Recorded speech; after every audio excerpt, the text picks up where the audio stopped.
আসসালামু আলাইকুম ও রহমতুল্লাহি বারাকাতুহু। সম্মানিত দেশবাসী, আমি চৌবাড়িয়ার হাট, সেখানে আমি দেখেছি মাড়িয়া তাফসিরুল কোরআন মাহফিলে পোস্টার লাগানো রয়েছে। সেই পোস্টারে দুইজন বক্তার ছবিও দেওয়া হয়েছে।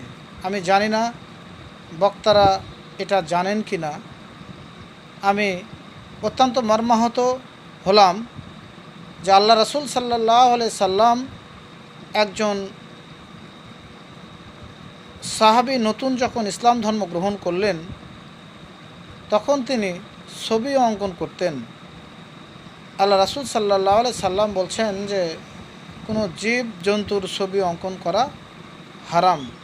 তিনি বললেন, ইয়া রাসূলুল্লাহ, ইয়া হাবিবাল্লাহ, আমি এই ছবি অঙ্কন ছাড়া আমি অন্য কোনো কাজ আর জানি না। রাসূল সাল্লাল্লাহু আলাইহি সাল্লাম তাকে বললেন যে তুমি জীবের ছবি বাদ দিয়ে তুমি প্রাণহীন ছবি অঙ্কন করে তুমি তোমার জীবিকা নির্বাহ করতে পারেন। এইভাবে তিনি নির্দেশ দিয়েছেন।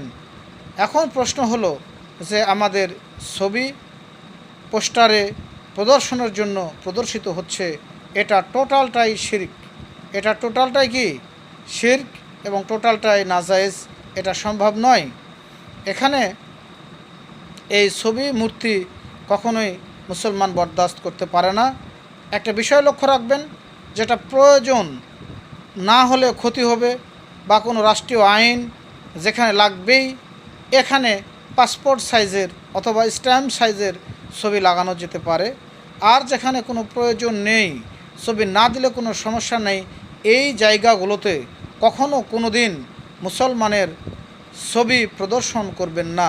তার কারণ ছবি প্রদর্শন করা হচ্ছে শিরক, এটা হচ্ছে নাজায়েজ কাজ।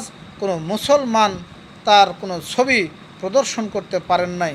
আমি উদাত্ত আহ্বান জানাবো দেশবাসীর কাছে, আপনারা হিন্দুদের সঙ্গে মিশে যাবেন না।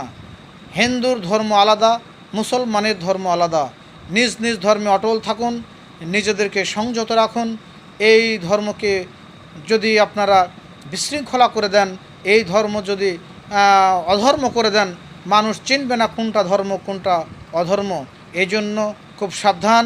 যারা পোস্টারে ছবি দিচ্ছেন, এই ছবির জন্য যারা আপনাদের দেখে দেখে ছবি দেবে, ওই পাপ আপনাদেরও আমলনামায় লেখা হবে। এই জন্য পোস্টার লিফলেটে প্রয়োজন ব্যতিরেকে ছবি দেবেন না। যদি প্রয়োজন হয়, ছবি না দিলে সমস্যা হয়, ক্ষতি হয়, এইরকম যদি বিশেষ প্রয়োজন দেখা দেয়, তাহলে স্ট্যাম্প সাইজের অথবা পাসপোর্ট সাইজের ছবি দেওয়া যেতে পারে। যেমন